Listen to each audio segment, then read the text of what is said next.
Hello everyone and welcome to Helix Plays Games. My name is Richie and joining me this week is at CyberChris2077, Mr. Chris. Hello everyone, hope you're good in gaming.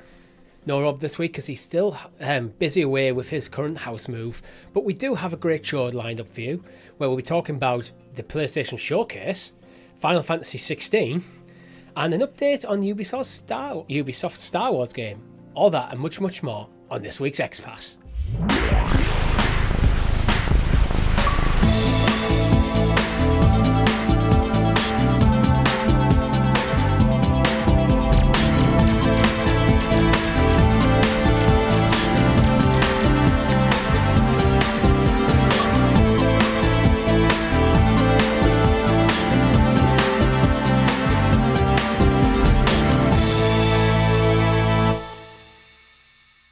Before we get into it, make sure if you haven't already, you like the video, subscribe to the channel or your podcast feed of choice with notifications turned on so you're kept in the loop with all of our great content here at Helix Plays Games, such as Talking the PS, where tomorrow we break down everything that happened at the PlayStation Showcase, apart from the stuff that we're going to talk about now. Our Amazon Luna show, which comes out the first Wednesday of every month, Luna Listening. And our live streams, such as when we streamed the PlayStation Showcase last Wednesday, and whatever me and Robert decide to do this week, I haven't, at the time of recording, we haven't discussed. Chris is at a wedding, so we'll let you know in the coming days. We also have a Discord, link is in the description below. But before we get into it, Chris, been playing anything interesting? No, I was away in Munich getting very, very drunk on amazing German beer and Jägermeister, so upon my recovery, I've dabbled a little bit in Jedi Survivor. I'm doing just my mop-up, clean-up run-through at the moment. So yeah, I'm just chipping away, still thoroughly enjoying it. I'm actually enjoying now the story's out the way, just exploring the world and just kind of finding all those little secret pockets. And the map's still a little bit frustrating. Like the first game, they've not really refined that, even with the fast travel. There's still hidden pockets that I can't quite figure out how to get to yet. Isn't that part of the point, though? It's more like, oh, how do I get to there? They have to figure it out. Yeah, but it's not like a fun trying to figure it out. It's more of just the map's clunky and awkward and I can't quite see the path that I need to take rather than solve a puzzle to get there. But the game's still fun. I'm checking out my different stances now, which I know Rob was surprised when I did just the basic, boring Jedi stance. So now I'm trying to explore all the other ones. But yeah, game's great. Having fun, enjoyed the story thoroughly, and I'm kind of ready to move on to my next thing after this. So thankfully, we've got tons of games to talk about. Indeed. For me, it's just chipping away at Tears of the Kingdom, which I expect will be happening for quite a while to come, because that game is huge. It almost feels like I'm still scratching the surface, and I don't know how many hours I've put in. I don't even want to look. But, yeah, so let's actually just move very quickly into the excellently prepared Xbox expose, aka the news. The news, and as always, our news section is brought to you by our Helix heroes, such as Jack the Slip, who happily rejoined. You can too, as well, for as little as 99p over on youtube.com/Helix Plays Games. And we appreciate it. We do very much. It helps keep the lights on. It helps keep us motivated to keep making you awesome content. So thank you very much for all of your support. First news item on our Xbox podcast, PlayStation Showcase. So, Chris, I want to put out to you before, because we've talked a bit about how PlayStation feels like it's being piling the pressure on the Xbox at the moment. Mm-hmm. How do you think this PlayStation Showcase did in terms of the pressure Xbox is currently under? Yeah, I know Hjorvar wrote in our Discord with a couple of questions specific to the showcase and what it means and the games, and is it fair that Xbox have been criticised so much? Our reflection upon the showcase was it was missing a lot of the big hitters. A lot of the PlayStation First Buy was shown off, but it was more the newer studios that are making the first game ever, so the confidence in it being a great game is quite thin on the ground. A lot of it was CGI and similar kind of criticisms that Xbox have came under for, like, where are the games? Where are these great games that were invested in these consoles and platforms to play? I don't think it puts any more pressure on Xbox. We have an Xbox showcase, obviously, next month. I'm looking forward to it. I'm waiting to see what all the 20-plus Microsoft studios are working on. And yeah, if anything, I think the lack of maybe first-party stuff gave Xbox a bit of a window. I'd be very curious because I was reading some stuff. I think it was Tom Warren and a couple of other journalists out there have actually said there was stuff that they've seen that wasn't shown off at the showcase, suggesting that PlayStation may have pulled some material, whether that was for streamlining purposes or maybe they've just assessed the lay of the land and thought, you know what, we can hold these back. And I know for all its criticisms, we did say, because we haven't seen anything, that doesn't mean they're not ready. So if anything, all the stuff we didn't see just means we get to see it at some point in the future, because the dam has to break at some point. Similar for Xbox. All these studios they acquired and they've been holding back, at some point, even though it feels like an eternity when they say things that got delayed and stuff's been pushed back, at some point that dam will break and we'll get the flood of these amazing games. So showcase, Xbox showcase, Starfield Direct immediately after. The pressure was already on ahead of time. I actually think PlayStation almost fumbling the ball a little bit has eased the pressure on Microsoft to a degree. And the fact that a lot of games were shown off there are also multi-platform, Microsoft had a great opportunity to just remind everyone that we're getting them too. So maybe don't be too sad. Yeah, I know we talk about it tomorrow on Talking the PS, but I think we both came to an agreement where it wasn't a bad showcase, it was a bad PlayStation showcase. Yeah, arguably it was a good Xbox showcase because you saw like 7 or 8 games that are coming to Xbox and they all look great. That was going to be my point that I was going to build to actually, where I think the showcase itself, you can kind of almost split into 3 segments. There's the Games as a Service PlayStation segment, there's the PSVR 2 segment, and there's a third party segment. That wasn't how it was structured, they're all interweaved. But every game that we saw kind of fell into one of them 3 camps. Yeah. And as someone who isn't a Games as a Service player and currently has only a passing interest in VR, as cool as I think it is, I just don't think it's anywhere near worth the price at the moment. That meant the heavy lifting for me in terms of the games I want to play was done in the third party segment, in which case most of them were then revealed after the showcase to also be coming to Xbox. Absolutely. So I kind of think Xbox came out looking a bit better than PlayStation for me. Although that's probably unfair. It's just more of I was more disappointed in Sony not showing the stuff I really wanted to see. What Naughty Dog working on, what Insomniac working on, what a Sucker Punch working on, etc., etc. But there's some cool games fell out of this. There really is, and there's also that added caveat of you got to imagine a third of these, if not half, are probably going to be Game Pass games. Some of them, definitely. Like just the way Microsoft seem to negotiate, they always kind of have a couple every month that you've got one tentpole, a couple more sprinkled in, and then they do really, really good. If you look back at the last year, they've done really well to get top quality third-party titles day one on Game Pass. If we think back to like Outriders, we had Atomic Heart recently, we had High on Life. They've done really, really well to get those kind of really top quality games in day one for free, in and amongst what should be their own first-party studios. So again, talking about the dam breaking, it's already kind of leaking through with games of like decent quality, and I wouldn't be surprised if we didn't see something like what we're going to talk about, Ghost Runners 2, maybe even Alan Wake coming to Game Pass day one. So I'll tell you what we'll do is I'll go through the list of games that we saw at the PlayStation Showcase that are confirmed to come to Xbox, and then we can just pick and choose which ones we want to go through. So the list is the Talos Principle 2 comes out in 2023, Ghost Runner 2, 2023, Immortals of Avium, July the 20th, 2023, Never, 2024, Cat Quest, Pirates of the Caribbean, 2024, Teardown, 2023, The Plucky Squire, 2023, Metal Gear Solid Delta Snake Eater, a remake of Metal Gear Solid 3 Snake Eater. No date on that yet. Alan Wake 2, October 17th, 2023. Assassin's Creed Mirage, October the 12th, 2023. Dragon's Dogma, no date yet. And Marathon. Where would you like to start?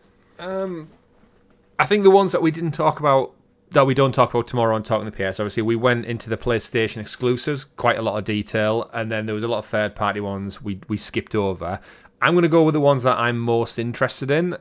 For me, Assassin's Creed Mirage is was one of my standout ones at the showcase because I'm such a big Assassin's Creed fan. We knew it was always going to come to Xbox. Very surprising that this wasn't. I'm sure we'll see more at the Ubisoft Forward, but it was very odd to have Assassin's Creed rock up in the middle of a PlayStation-centric showcase. It wasn't really needed. It was there anyway. I don't think anyone was expecting us to be there. No, it was there anyway. It showed off a great trailer with gameplay. And it just really, again, lit a fire under me of, I can't wait for this. They said they're going back to their roots. It's set in Baghdad. You've played as Basim. It looked colourful. It looked great. He's rocking Altair's white hood. It looked, if anything, if you told me it was a trailer for the remake of the first game, I would probably just believe you, which has me excited. We know we're getting the feudal Japanese one in maybe next year or the year after.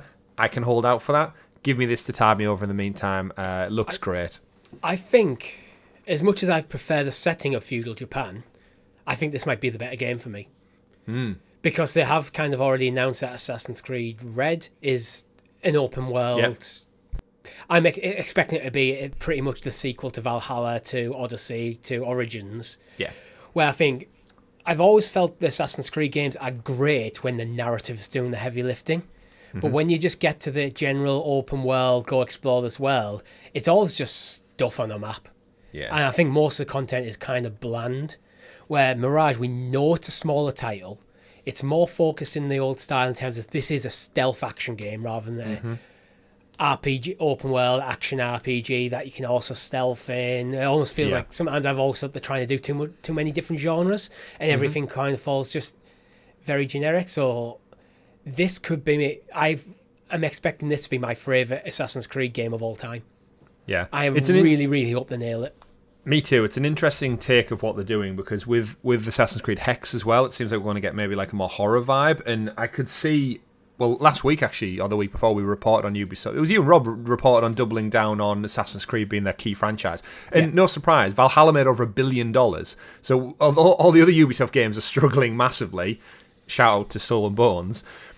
This is still the franchise that brings in the big bucks, and the fact that if they're able to diverge this, so they have their big, massive open world Witcher-esque game that makes over $1 billion, like Valhalla. Then you've got your smaller interstitial titles, which are story focused and stealth focused in between. Little slightly cheaper price point, little bit shorter game. They're like your Uncharted Lost Legacies of the world. They bring a bit of money in, and then if they've got like this Hex branch, which is potentially leading into like Resident Evil horror, I'll take some like Resident Evil style Assassin's Creed because they've leaned into mythology so heavily in the last couple of games. Give me something freaky and deaky and I'm down for it. So Assassin's Creed it's not just about Assassins and Templars anymore, and it hasn't been for about a decade plus. I think it looks great. The game looked great. It's coming out later this year, and I'm excited for it. How about you, Richie? Sorry. Yeah, with Hex, what I don't want them to do is just put a horror skin over the top of like an open world Assassin's Creed game. I think even the open world games, you know how they kind of reinvented the formula with Odyssey? Yep. I think they need to reinvent the formula again. Me too. Because I think everything they've done with Odyssey, now if you think of like, if you close your eyes and think of the default, put all the tropes of an open world action RPG, you've basically got Assassin's Creed in its current guise. And I think that's why sometimes it falls a bit flat, because it's almost a victim of its own success. Because everyone's copied it, all the things that it revolutionised, and now just standard things, and it's no longer pushing the genre forward. With Hex, I think what they need to do is they need to focus on this being a survival horror iteration of an Assassin's Creed, rather than just a horror skin. Yeah, I'd love to see that. Like Mirage, they're going to focus, this is more of a stealth action. This is where I think they can get the benefit out of the IP, where these need to be Assassin's Creed games, but sure you can do more and do a bit more focused with your IP. Indeed. As well as doing your big open world stuff. So what was there for you then, aside from Assassin's Creed, that stood out? I think the biggest one was Metal Gear. Metal Gear. But it's to be fair, in a showcase that has Metal Gear Solid 3, a remake of it, Metal Gear Solid Delta, Snake Eater, it's hard for anything else to top that. Apart from, which is not, I don't think it's confirmed yet for Xbox, the remasters of Metal Gear Solid 1, Metal Gear Solid 2, and Metal Gear Solid 3, which are also coming. Well, they are already technically playable on Xbox thanks to backwards compatibility, if I'm not mistaken. Like, you can actually play them right now if you had them purchased beforehand with Twin Snakes or whatever version it was previously. So that might be why there's not been that push. But they seem like perfect titles to just drop in. Like GoldenEye. Like, give us a retro title that's existed for years. It has the masses, and you probably find a lot of older gamers just go, "Oh, you know what? It's there. I'll check it out again." I remember That'd this be title. actually a bit of a pro move that could help Xbox out quite a bit now. If like, hey, PlayStation announced they're going to bring Metal Gear Solid 1, 2, and 3 to PS5, and Xbox Phil Spencer goes, "Hold my beer, we're bringing them the Game Pass." Mm-hmm. Balls are back in your court, Sony. I mean, Konami are going to take the money for that kind of deal, aren't they? But yeah, Metal Gear Solid Delta Snake Eater, cannot wait for it. We didn't see much of it, but at the same time, it's a reveal. It's a few years out, probably. I think can't wait though. Late next year or even into 2025 for that. It's also branded as green, so it's perfect for Xbox to partner with it. Yeah. Let's talk about Ghost Runner 2. Quick turnaround for Ghost Runner. I was very surprised to see it. It had those vibes of it. It looked like it was going to be Destiny content because of the nature of it. But yeah, protagonist Jack, he's back with a motorbike this time. I never played the original Ghost Runner, but I know a lot of people love the kind of frenetic first-person traversal and the kinetic energy of jumping around, wall running, and all that kind of stuff. And yeah, really good reviews, and now it's back with a motorbike. Yeah, I mean, my only downside is, same with you, it's first person. And I've kind of burnt out a bit on first person. I'm not against it, but it's like, I want to see more. But they either shot in the trailer where he's like driving down this massive building. It's like, if it's a case of, that is kind of the world you're in. You're driving down this massive building and you can drive all the way to the bottom. And that's not just a cutscene, that is the world. Yeah. It is like in that scale. It's like, because you're on a motorbike, it's going to be fast as well. It's like, there could be something really cool as well. Especially if they keep it kind of tight, keep the narrative tight, keep the game small. I have this thing at the moment where I think there's been an obsession in the past with open world games where it's all about make it bigger, make it bigger, make it bigger, make it bigger. Mm-hmm. Where I think they need to go the other way, because the bigger you make your map, the harder it is to fill it with interesting content without that content becoming boring and repetitive. Sometimes condensing it can be better if the game is good enough. Yeah, well, this had a very Doom 2016 vibe. I was like, you had to keep moving, and like you just basically don't stop. And like now adding in a motorcycle and extra gadgets, I'm sure. It takes place a year after the events of the first game. So yeah, if you're into just like fast first person, like think like Mirror's Edge from EA maybe, with a bit of cyberpunk flung in there for good measure, you're pretty much talking Ghost Runner. And yeah, I feel like this could be a game that we might see show up on Game Pass as well. It's like that. Yeah. Double A pushing triple A barrier that's well received, well loved. Get it on there. Let's talk about Alan Wake. Alan Wake 2. We got some gameplay. We did, yeah. And for me, gameplay looked fantastic. It reminded me a lot of Resident Evil. And I've said time and time again, I'm in this weird place where I want to play through Resident Evil 2, possibly with you and some kind of Let's Play series. Then 3, then 4. And I found out recently, obviously we'll talk about it on the Luna Listening podcast, that it's actually leaving Amazon Luna in about a week's time. So I'm not going to have the time as an adult with a newborn child to actually even get around to it anymore. So I'm going to have to rethink that approach. And then here's Alan Wake rocking up with some gameplay that looks like Resident Evil-esque.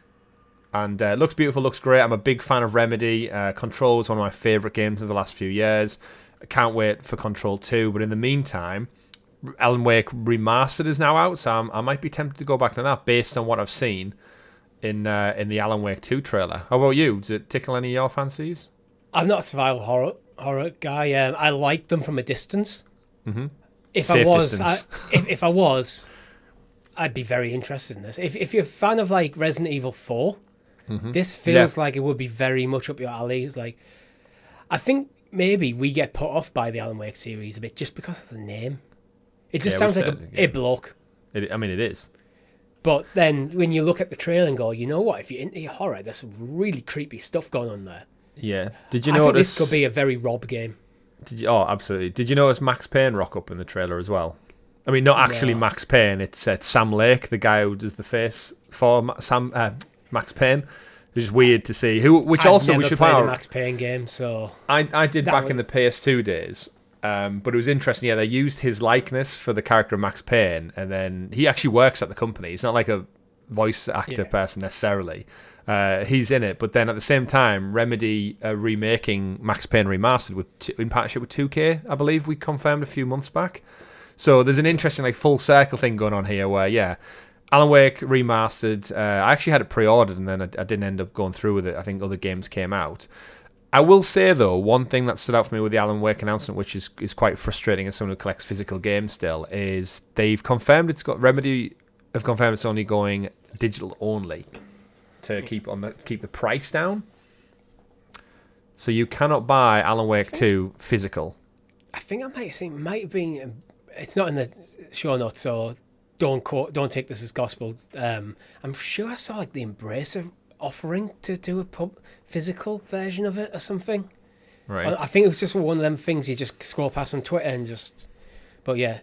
Yeah. Well, it's a single-player psychological survival horror experience, so pretty much echoes what Resident Evil is. And yeah, not having a physical version kind of irked me a little bit. I saw one of the UK journalists point out, I think it might have been Sammy Barker from Push Square, saying that they said they wanted to keep it digital to keep the cost down and make the game a bit more profitable naturally. But then at the same time, they tweeted out that some of the responses, the sales from Europe, I think it was, and it's that in the UK, I think Jedi Survivor, 60% of its sales were physical.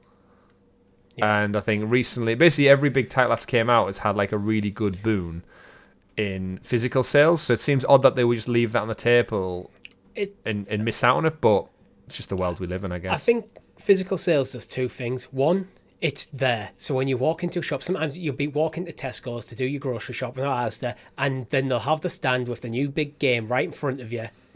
Mm-hmm. So it's there. It's marketing in a way because you're getting exposed to it. And if you're not following on games media like we do, the only time you see it might be on a YouTube ad or when you're in a shop. Mm. And I think there's a lot of people still conditioned to just buy games physically. And then there's also the reason why I tend to buy physical games. And it's not because, well, if they pull the game, you still have it. For me, it's a cost thing. You can often get, like, I think I've seen Breath of the Tears of the Kingdom for like 65 quid digital. Yeah. I got it for 50 physical. Yeah. So why would I spend more money? Yeah. I found it now. It was Shinobi 602. Jedi Survivor, 45% of the sales were physical. Dead Space Remake sold comfortably better in physical versus digital. And Resident Evil 4 was about 50-50. But essentially, that's like half of your potential market you're leaving on the table. 45% physical still, which it's an odd market to just like abandon. I think it is a bit of a brave move. You can maybe look at Alan Wake and go, this is a premium franchise, well respected. But I think it's not like a God of War. If God of War Ragnarok was digital only, that's not really going to affect their sales. Mm-hmm. This could, I think, with Alan Wake. I'm not sure if Alan Wake is as strong enough without that physical presence. As I said, the more casual gamers going, I love the last one, Alan Wake 2. Is like, I'll chuck it in the trolley. Stuff. Yeah, I think it's sometimes like getting out of the mindset of like the hardcore gamers, because most games are bought by non-hardcore gamers. Yeah, it puts me off buying it personally, but I just wish it wasn't called. It doesn't move the needle either way for me. Like, I do think if it wasn't called Alan Wake, it would sell a lot more. Yeah, even just call it Wake too. Yeah, Alan. Like Quake, but Wake. Yeah. Yeah, don't just call it Alan. Just Alan. And then the second game's Alan. Alan squared. Immortals of Avium is a single-player first-person magic shooter where you master 3 colours of magic and unleash spells with deadly skill in a game that defies FPS conventions. So, Doom with magic, by the looks of this game. Almost, I think, didn't you like it's like Ghostwire Tokyo meets Doom? Yeah, it looked like that. The kind of frenetic nature of it and the magic and the fact that it was first person made it stand out massively in the trailer. Like it did just look like that gameplay. I think interestingly enough, the developers of this game, it's from what I was reading and what I was looking into, is they've got quite a good history. I think a lot of them are ex-Call of Duty devs. So they've got that kind of like quick gameplay. Although they're not using guns, obviously, in this one, it's more magic. But it's a gun. Yeah, you've 10 years. Yeah. A gun. Yeah, it's that legacy, and you can almost see that reflected in some of the movement and the fighting. It's EA doing one of those EA original pairings, similar to what we had recently with Wild Hearts. It's them branching out and doing something differently, and it's served them well in the past with the likes of It Takes Two developer as well.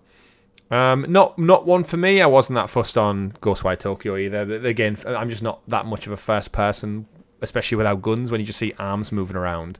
It looks fun, looks good. I'd be curious to see. Yeah, again, your first look at Ghostwire made me more intrigued than the trailers actually did. So I need to see a little bit more of it. Some of the characters look a bit generic for me, and I think in a world of Destiny and stuff where we see so much sci-fi based things, it didn't do enough to distinctify itself, if that's a word. Distinctify. I have this thing with sci-fi and fantasy. As much as I love them, I think it's very difficult to do it well. It's very difficult to, because there's so much out there in the genres. Yeah, it's so hard to make it feel unique and interesting, and not just it's another sci-fi, it's another fantasy game. And again, like this, I think this is one of them games where I look at it and go, you know what? If this comes to Game Pass, I'll do a first look at it, and like Ghostwire Tokyo, I'll have a great time, but it's probably not going to grip me. But again, in a different era, 10 years ago, I think I'd be all about this. Yeah, there's part of me which, again, it's similar to what a lot of the stuff we say is I would enjoy it, no doubt, but there's nothing that would keep me going back to it. I'd enjoy it, but I don't think I'd enjoy it enough to keep me going back, like stuff like Tears of the Kingdom, like Hogwarts Legacy, like Octopath have this year. Yeah. It'd be like, yeah, it's good, it's a good game, and if I didn't have other stuff I'd rather be playing, I'd put more time into it. Yeah. But I do have other stuff I'd rather be playing. Yeah, could be good. Hopefully it does well for EA. Yeah, let's talk about something completely different and never, I'm not sure. Never chronicles the story of Alba, a young woman bound to a curious wolf cub following a traumatic encounter with dark forces. Together they embark on a perilous journey through a once beautiful world as it slowly decays around them. This got me in the feels. Yeah, it's big giant direwolf dog fights off evil shadows and does some dog whimpers and gets injured in the process. And this reminded me of a lot of those like indie games where they use like a little bit of subtle piano music, some cute looking characters to tell an emotive story. And it looks like obviously Greece was well received for that, very similar themes, and they've took everything they've learned from that and applied it to some cute little wolf creatures. Art style looks gorgeous, gameplay looked great. Took me out of the showcase a little bit at the time because of kind of everything we'd seen, and then we pivoted towards this like different art style and mood completely. And like you said, it got you in the feels. It's like, I don't come to a PlayStation showcase to be traumatized by emotional animals. Yeah, but I liked it. But it looked cool. Though. It was cool. Pace. Especially when you've looked at some of the stuff we've already talked about on this show, like we've talked about first-person shooter, Metal Gear Solid, horror game in Alan Wake.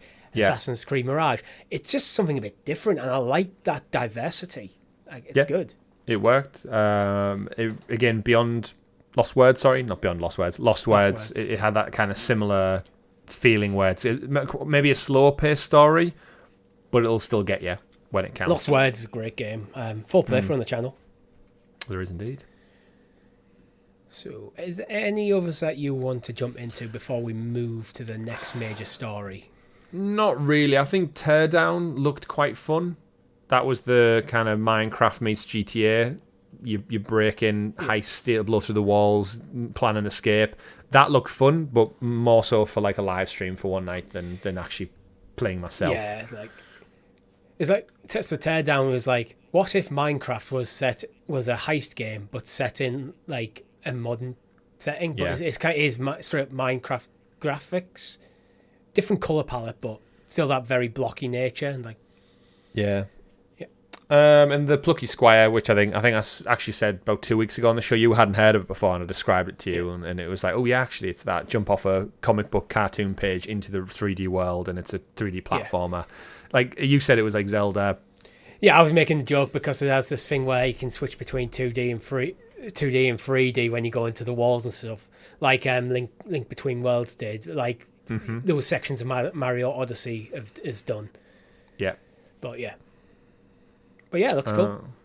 And the only other one, I guess, is arguably the biggest game of all of them is Marathon, coming from Bungie. But we talk about that quite in depth tomorrow. But it is interesting to think it's PlayStation owned. It could have been a PlayStation exclusive, and as Bungie said, by remaining independent of PlayStation when they were acquired, was the fact that they wanted cross-platform, cross-save, cross-play on everything. And it's great to see Marathon also coming to Xbox, because I think Destiny has a big home on Xbox as well, and I think there's going to be a good transition across to there. So interested to see more of Marathon and what that partnership maybe looks like with Xbox going forward.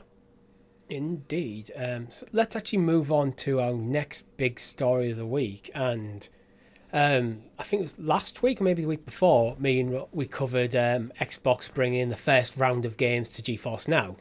Mm-hmm. They've just done the same to Boosteroid. And now my question for you, Chris, is has Microsoft officially just legitimized Boosteroid? I mean, yeah. So Boosteroid, for those who don't know, it's essentially the same thing. It's a computer in the clouds, isn't it? You have access. It's a cloud gaming service. It's basically an independent cloud gaming service. Yeah, on their Twitter account, it's a weak computer isn't a problem with Boosteroid, is essentially their mantra.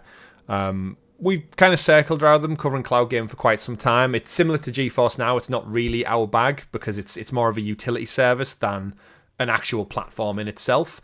And Boosteroid, I think, is actually a platform in its own self. But one of the reasons we've shied away from it is there's a lot of stuff we've heard behind the scenes where they don't necessarily have the licenses to publish the games because they're a streamed PC service. And we saw with early days in GeForce Now that led to companies just giving a cease and desist and pulling games. So we've kind of just been watching it from the sidelines. But now Microsoft are bringing Game Pass stuff over. Yeah, you're right. Yeah, sorry, it's not more of a utility. It is very much beta in the cloud. They do let you pay annually for it, which I do appreciate. That was one of the things we always begrudge Stadia, of let me pay for Stadia Pro once a year with a little bit of a discount. Yeah, no contracts, just lock yourself in, play games. They've got obviously loads of partners with people, and they're getting bigger. Looking at Twitter, they've got 5,500 followers, so still very, very small in terms of just social media footprint, which gives you a good indication of the size of the company in its own right. But yeah, Xbox, again, this is probably part of the CMA ruling that they just wanted to partner with as many cloud people to dissuade the thought process of, we're not happy to work with cloud people. It's look, we've went and made deals with everybody. It's yeah, but Boosteroid, did they count for anything?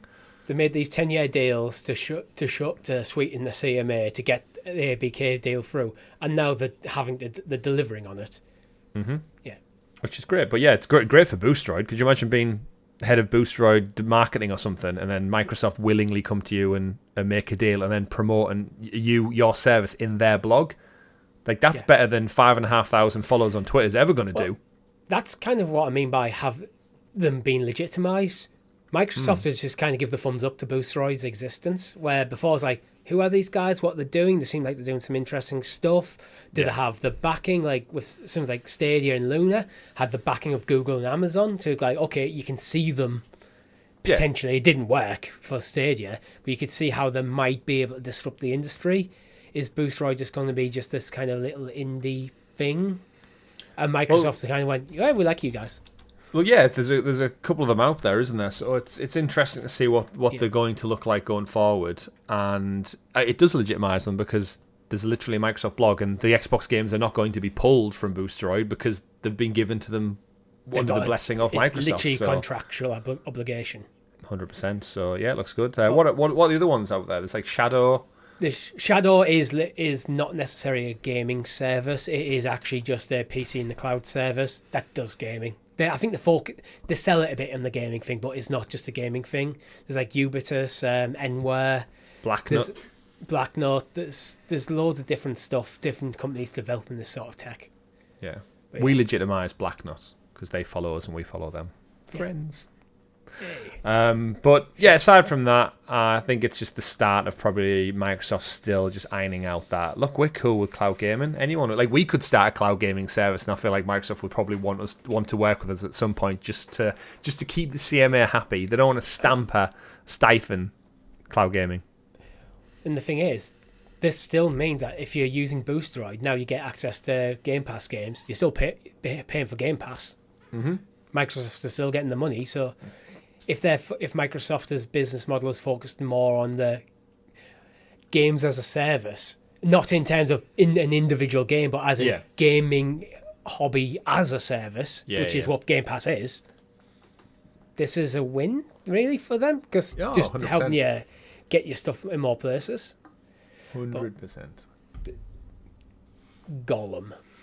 Smeagol? Shall we talk? That's an odd transition. You're just going to say Gollum out loud. Yeah, Gollum. Just let it sit. Like, reviews, Chris. Have you read any of them? So to start off with, before we get into the review roundup of Gollum, we're both massive Lord of the Rings fans, and Indeed. For those who don't recall, Gollum was the first next-gen game announced, like only next-gen, PS5, Xbox Series X, before the consoles even launched. Then it got delayed, and it was originally supposed to launch on the 1st of September last year, which was the day before the Rings of Power Amazon series happened. So when Lord of the Rings fever was at its high, Gollum was supposed to be launching from Daedalic Games, who developed the game. It got delayed, it got pushed back, and it finally came out this week. I, being a big Lord of the Rings fan, and the last Lord of the Rings game that came out was Shadow of War, if I'm not mistaken, like proper game that I recall. So it's been a while. It's been a good minute, Richie, and I thought, you know what, as bad as this game can be, it can't be terrible, right? Because you're expecting the 7 or something. Yeah, I mean 6 or 7. And I played the Hobbit game back on the PS3. I played the Fellowship of the Ring game before it was given the proper licensing, and we got the amazing Two Towers and Return of the King's games. And it felt different and disconnected. And this one, doesn't look like Andy Serkis' Gollum, doesn't have Peter Jackson's Lord of the Rings attached to it. It's very much Middle-earth Enterprises made a deal with Daedalic to make a game about Gollum. It was a stealth story narrative game where you make decisions for Smeagol and Gollum, and you sneak around, you climb up things, you distract enemies, and you see Gollum's journey between the Hobbit and the Lord of the Rings and what this little bastard gets up to. And basically, Daedalic took what is or should be fantastic storytelling from the wondrous work of J.R. Tolkien, and my resting statement on Richie is clearly this game should have been thrown back into the fires from whence it came. It's not doing good out there. Yeah, so as at the time of recording, have you looked at the Metascore? Do you want to take a guess what it is? I don't know if you've seen this. I haven't looked at it yet, no. The Metacritic score, based on how much shit it's getting, I'd guess around 35. Oof, 36. Oh, that was a good guess. That's a really good guess. And user score, 1.5. Oh, really? 1.5? Yeah. So it's almost got an anti-review bomb situation going on a bit, which is actually pulling the user score up slightly. Well, it's that bad it's good? Yeah, well, no, there's a few people, because people are like giving it 2s and 3s and stuff. I'm guessing there's a lot of 0s. There's a few people who are giving it 10s.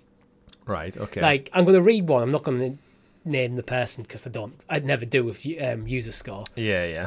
If the game was made by From Software, all of you sheeps would be praising it. So he's given a 10 out of 10 just because other people didn't like the game. Right. And seems like a fair review.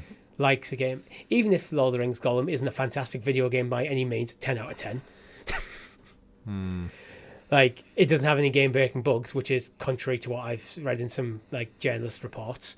In fact, I think it might have been a GameSpot report that I read where they said they couldn't finish the game because of a game-breaking bug. They literally had to release it as review incomplete because they couldn't finish the game. Yeah. I mean, looking at some of the wider reviews, GameSpot 2 out of 10. Much like Gollum's quest for the One Ring, my quest to complete Lord of the Rings was full of endless setbacks, impossible odds, and ever-increasing levels of madness. Push Square. The Lord of the Rings Gollum is a broken mess of a game. There are barely any redeeming qualities to be found amidst what can only be described as a massive missed opportunity. Inverse 3 out of 10. It's a messy, frustrating action platformer set in Middle-earth. Most of the gameplay involves platforming and stealth, though neither work very well. Gollum is full of technical problems and otherwise an unpleasant experience. Even worse, as the game's boring story makes it hard to recommend even to the most hardcore Lord of the Rings fans. And then, the best ones. Tech Raptor, give it a 6.5 out of 10. And even their review, unfortunately, nearly every aspect of Lord of the Rings left me wanting more. Some parts of the game were thoroughly enjoyable, such as brief great moments of Gollum's torture conscience, while others were just as disappointing, set in an inconsistent gameplay. At best, Lord of the Rings Gollum gives players a chance to see Mirkwood and Mordor like never before. So, yeah, I had this game pre-ordered from an Amazon third-party seller because it was cheaper. I saw it for $34.99 instead of $50, so I opted for the cheaper one. Launch day came, game didn't show up, checked my Amazon app, and it said delivery date not set yet. So I read the reviews, I looked at some first gameplay. I actually watched Nerd of the Rings, which is one of the big YouTube channels that does Lord of the Rings I follow. He played the first, an hour or so, and I watched a little bit of that and thought, maybe I'll wait till it's significantly cheaper, because I do still want to play it as a big Lord of the Rings fan, and almost to a point, Richie, where I think we could get a good kick out of playing how bad this game is. You know, when it's so bad, it's good. Yeah. And because we are Lord of the Rings fans, I think we could just laugh, because the voice doesn't do it justice. It's always going to be compared to Andy Serkis. Visually, the game looks like a PS3 game, which is bad to say. But you know what? We enjoy playing through Halo, so next gen. Yeah. Again, Daedalic, I don't know what they've made before, but evidently this isn't it.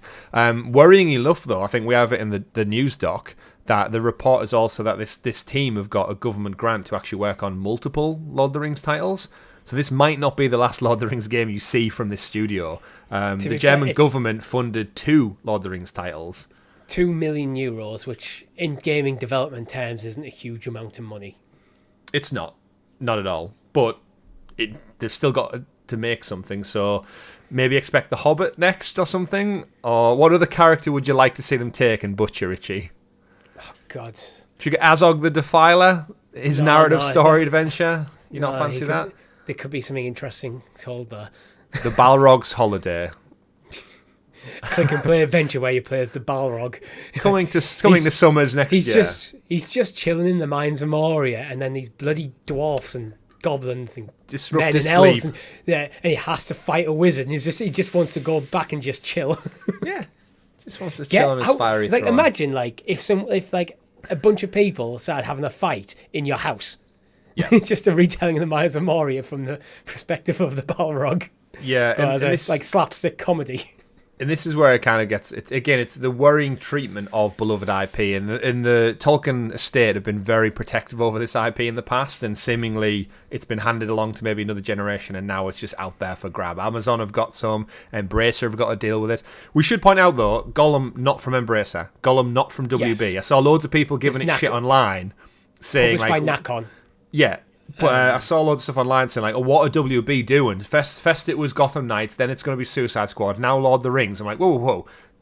WB Lord of the Rings games are top-notch. Shadow of War and Shadow of Mordor are phenomenal Lord of the Rings games.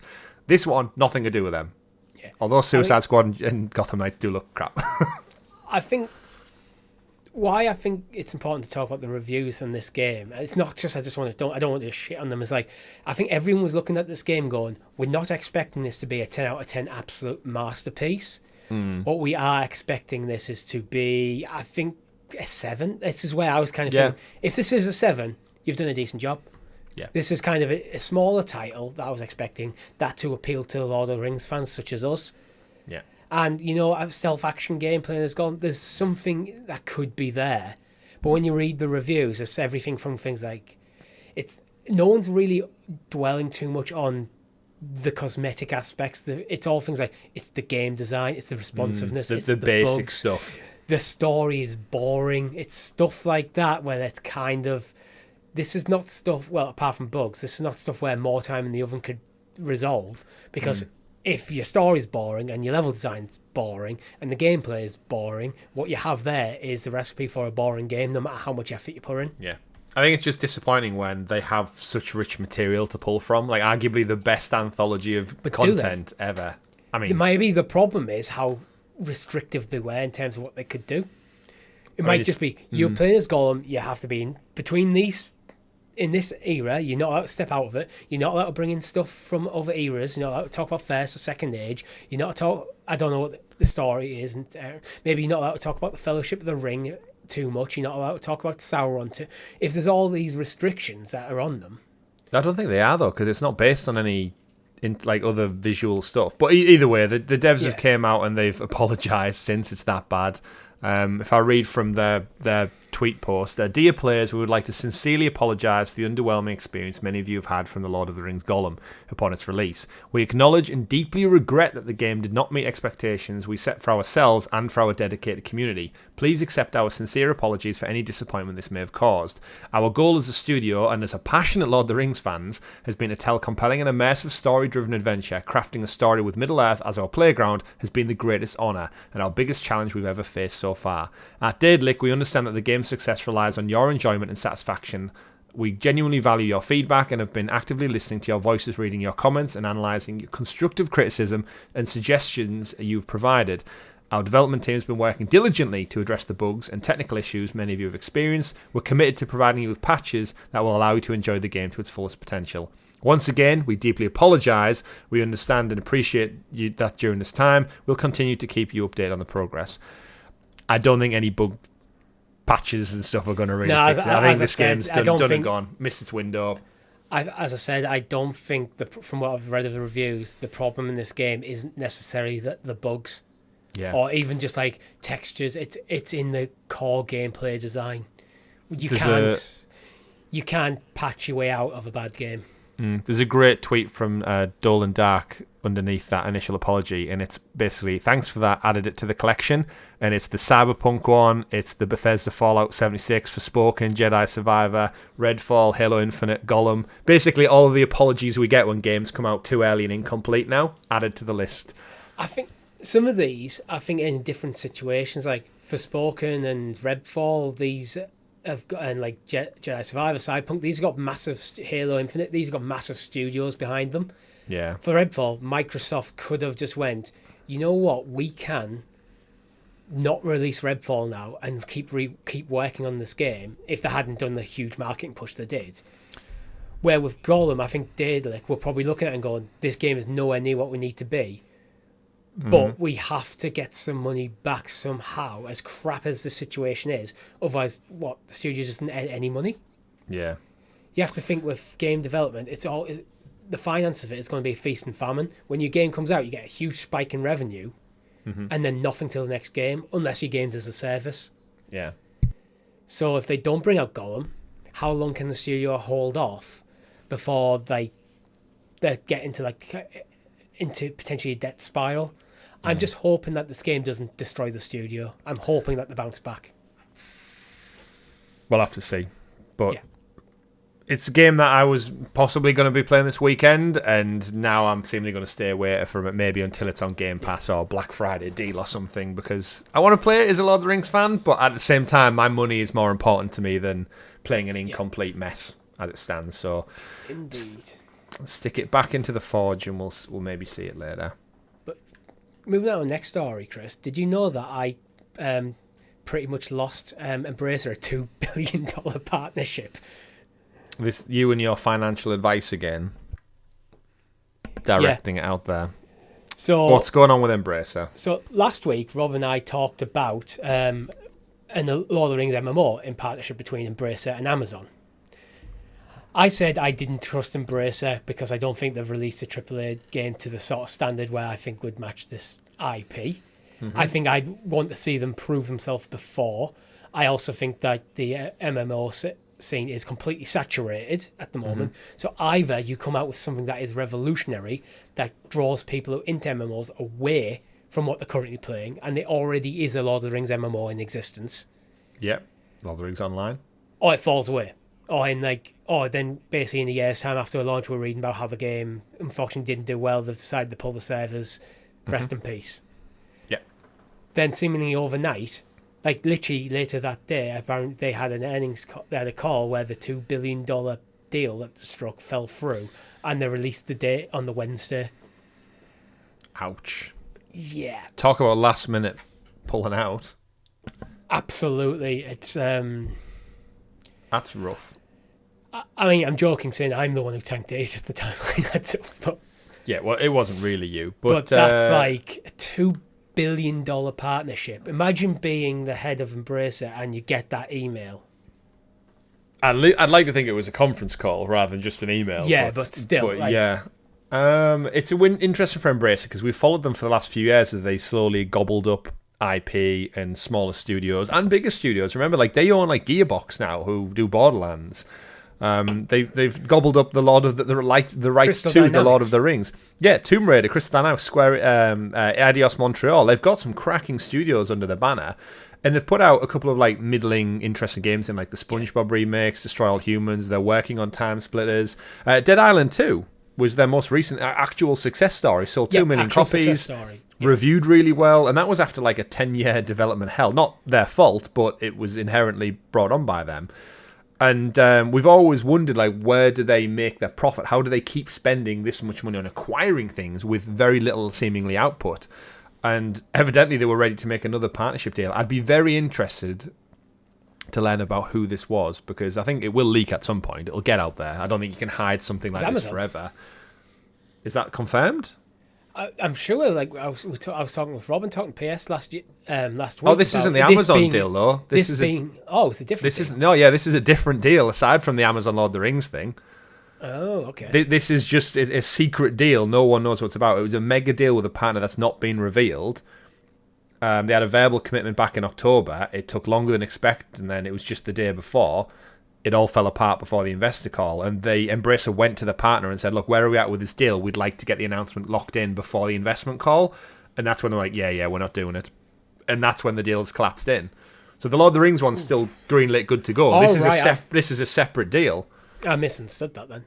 Which is why everything tanked, because it was I think it's because of 2 billion. I knew there's a deal with Amazon, and 2 billion feels like Amazon sort of numbers. Oh, absolutely. So, like, they still have Lord of the Rings, they still have Tomb Raider, they still have all the good stuff going, but it doesn't help their stock that a potential huge deal is just plummeted. If you're going to buy stocks and shares in two companies right now, Ubisoft and Embracer, while they're down, chips are down. In the AAA space, Embracer, I think, has only got one tick at the moment, and that is Dead Island. Yeah. Which was actually a surprise tick, to be honest. I don't think many people expected it to do great. Saints Row. Now, they've got, Saints Row down. Things like, you can talk about things like Tomb Raider, but they haven't released a Tomb Raider game themselves. It's a long time out, unfortunately. Yeah, so I was like, well, what do they do? I mean, I think they'll probably bounce back. This is panic. Oh, yeah. Yeah, but in worst case scenario, all the assets get strip sold to better companies. Like, the fact that Tomb Raider didn't go to a better shepherd of their franchise baffles me to this day. The fact that Lord of the Rings is with Embracer and not someone like EA, so we get a remaster of Return of the King. Stuff like Tomb Raider I'd be reasonably confident about because of they have Crystal Dynamics. So they have that studio that kind of put Tomb Raider back on the map. Mm-hmm. So it's not like they bought the IP and then give it to a studio full of people who've not released a game of that standard. Saints Row people, go make a Tomb Raider game. Oh, fuck no. No, please. No, no, not to Tomb Raider. Lara deserves better. Yeah, I agree. It's like, I keep looking at Embrace as like, I want, with them owning so much cool IP, it's like, I want them to like kind of excel. Like, things like Tiny Tina's Wonderland didn't do great. It did okay. Tales of the Borderland kind of just came and went. They didn't even market it. That's the problem. I think because they cut costs in so many other areas, we don't see the marketing push you would get from like an EA or a Ubisoft where it's everywhere. Tales from the Borderlands, I cannot believe that even came out because it didn't. It came out with so little of a whimper. You'd think it was still in development right now. Yeah, I haven't seen it on a storefront. I haven't seen an advert for it, and like I loved the first Telltale game. Not a sausage. Yeah, I think this is one to just watch. I don't think 40% overnight is a huge hit. I'm hoping that it doesn't affect too much of the day-to-day operations. I hope that they're strong enough to just kind of ride it out and just let the stock trickle back up without having to look at things like layoffs and like canning potentially awesome projects. But yeah, I want them to get up. I think Embracer have the potential to be standing up alongside as a third-party publisher, alongside Ubisoft, alongside EA, alongside Activision Blizzard at the moment. I think they have the potential to get there. They just need to get some bloody good games out. They do, and like again, seemingly, if in 10 years' time we look back and their catalogue is new Tomb Raider game, AAA, single-player, fantastic title, Time Splitters is finally out, that's their online shooter, co-op, crazy, like hero class shooter kind of thing. Time Splitters is fantastic.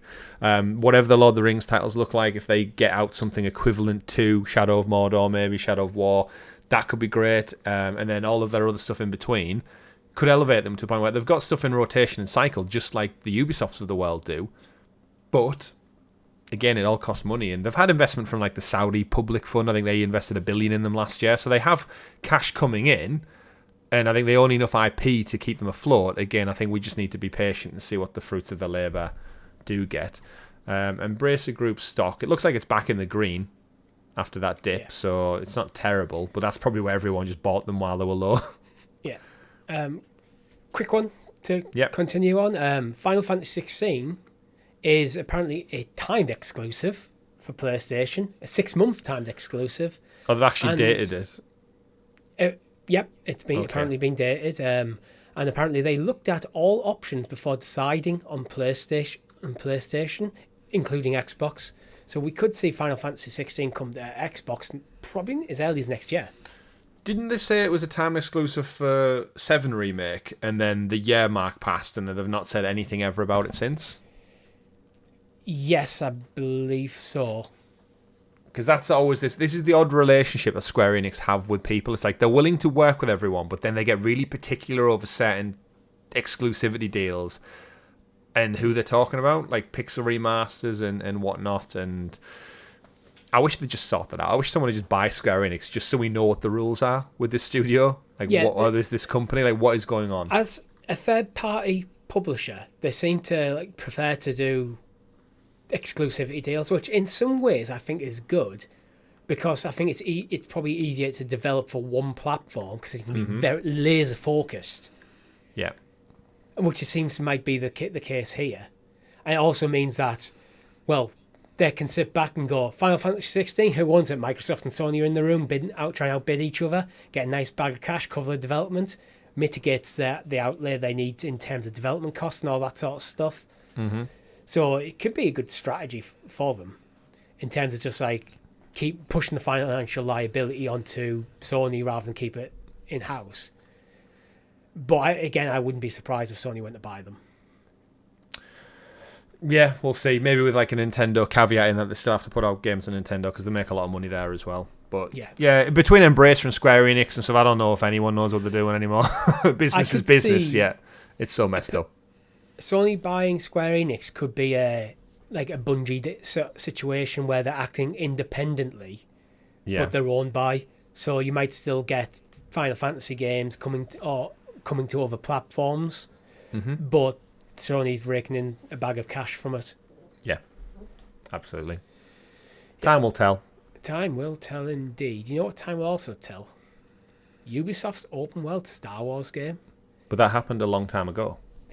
In a far, far galaxy where... in a what? It's Ubisoft, it's got a bug. In a far, far galaxy where you're headed here Ubisoft's first. open world Star Wars game is blasting towards early 2024. So we could see it early next year. So my question to you, Chris, is, are we seeing this at Summer Games Fest? No, I mean, do you mean the showcase or Ubisoft the whole... Forward? Yeah, the Ubisoft Forward. I think it's about time. I think Ubisoft Forward, this should be their big hitter. We know they've been struggling. I think this is going to be the showcase of licenses.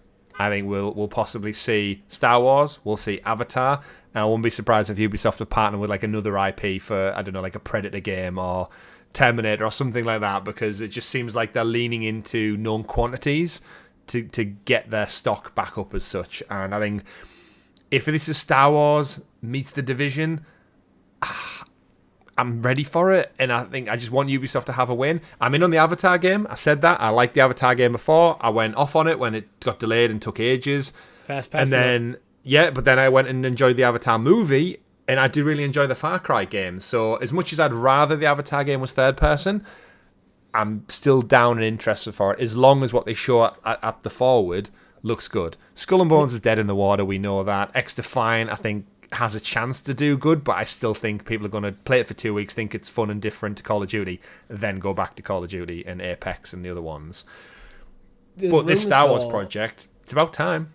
But there has been rumours that this is something different to what they've done before, anything they've done before, which gets me slightly concerned because it's the team who made The Division. And I think when we Massive, yeah. first heard about it, me and you both went, you put a Star Wars skin over The Division, no, it's not going to be a Jedi versus Jedi thing, but you're going to be like the Rebels versus like Clone the First Troopers Order versus Clone going Troopers, out. stuff like that. Is like, this could be amazing. Could you imagine playing through a story campaign, Richie, where you are a clone trooper in like the 501st Division? You're going out, you're going to Megiddo, you're going to Geonosis, you're doing all these campaigns, and then the end of the story campaign gets to a point where you're on the second to last mission, and then you get your little hologram pop up, execute Order 66, and then your whole mission and campaign pivots to, we're hunting the Jedi now. You and your mates as a team are hunting Jedi down in these locations. That would just be such a flip on the game, and then what an end. That would be kind of so cool. Or what if you were not like some sort of like special, like not just a clone trooper, but like one of like elite like Death Trooper squads or something. And it's Order 66. That's what the game is. So you and your team, you dropped onto a planet, and your task is to find the Jedi on that planet effectively and take them down. And that is like. And then, if you think about it, that creates so many opportunities because this is going to be games of service for DLC. Because what they do is they bring out another planet in Jedi. Yeah, liberate another planet. Like go to it. We've heard rumors there's a Jedi here. We've heard rumors there's Cal Kestis on Bogano. Let's go to Bogano, kill a couple of his sympathizers, hunt a couple of rebels who are in the area down. They're your little side mission bits. But the end of the mission is to find the damn Jedi. That's right. But it might not be anything like that. I do want to point out, it's called Project Helix. Should we be filing a lawsuit against Ubisoft for this? Yes. Right, absolutely. okay. Yes, we will totally win that lawsuit. Get Rob, our lawyer, onto the case for that one. 2024 sounds close enough for me. It's been in the while for some time. I don't want this to become a Skull and Bones or a Beyond Good and Evil. I need it sooner. In the wake of Jedi Survivor done and gone now, next year is primed for another Star Wars game. I think early next year. To be honest, I would accept a delay to May the 4th. Yeah, that's purely for that reason. Because it's rumoured early 2024. If you pushed it in May, so it's like basically a year from now, I think that'd be fine. Yeah. But yeah, Ubisoft forward and probably maybe stick a date on it. Yeah, give it a date. Would you accept that the Ubisoft forward just at early 2024? So they're locking it in for the first half of the year next year. Depending on where their other games land, yeah, I'd like to think that's going to be the big one for next spring/summer. Yeah. What other games have got in the works? I mean, there's Mirage, which is this year. Skull and Bones. Probably going to get delayed, and not expecting anything from it. The Avatar, Division Heartlands, X-Defiant, the Splinter Cell game. The due another Rayman game. It's been like a decade since Rayman Legends, so it's a smaller title. Yeah, there could be some stuff. Oh, they're going to have to bring the heat, that's for sure, because they need to. Yeah, they do. And Beyond Good and Evil, like, will that ever come out? Do you think that's just a meme at this point? It's not actually a game, it's just a meme. It's a big stinking meme for Ubisoft. Yeah, and just to wrap up, Prince of Persia, while we're talking about Ubisoft, is still in the concept phase. Yeah, they moved it to Ubisoft Montreal. They took it off. I forgot what the studio was called in India, who originally were taking it, and then it brought out a trailer at the Ubisoft Forward, and it just got so much shit of it looking like a PS2 game, even though it was a PS2 game. Yeah, but it was a remake, and it looked like a remaster. Yeah. They took it back into the concept stage. Ubisoft Pune, was moved over to Montreal, who were the original developers of the game 20 years ago. They've took it back on board. Apparently, they put out a blog post this week saying, it's still in the concept phase, which is, we're like 3 years on from that trailer now, right? If not, or the announcement at least. This sounds like, I think what we were expecting is when Montreal took over, they were going to go take the game that would be done, work on. Obviously, we knew there was going to be significant delays, but the fact that it's in the concept stage feels like they've just looked at it and went, this isn't salvageable, chuck everything out. Yeah. Go right back to design docs. Literally back to the drawing board. Yeah. I mean, I'd rather they did that because Prince of Persia is a great game, great franchise, and if you're going to do a remake or a reboot, essentially, do it its justice. Make it AAA. Make it one of your tentpole games. If you want to slap a full price tag on there, do it, but it needs to hit that value mark. It needs to showcase it is worth that £70. And obviously going back to the drawing board is their best approach. They've given it back to the home studio. They're obviously going to look at it and go, don't want to ruin our legacy. Let's sort it out. And I don't know what Ubisoft Pune are working on now, but it ain't Prince of Persia. In some ways, I feel a bit sorry for that team because this was their kind of coming out party as a Ubisoft studio. And then Ubisoft, everyone went, what the fuck is this? And Ubisoft went, what the fuck is this? Yeah. Nope. Let's turn the sands of time back on this decision and start again. That's not you. Give it Montreal. Montreal like, what the fuck is this? Kill it. Scrap it. Let's start again. But yeah, I've never played Sands of Time, but I've heard really cool things, so take your time. It's just time. It's messing with time is such a good concept for a video game. I like the fact that they've addressed this and got just the fact that they're open and going, it is in the concept stage. It's just basically, that's them basically turning around and going, don't expect this anytime soon, guys. It ain't at the forward. We're gonna go quiet on this probably for 2 years, I reckon.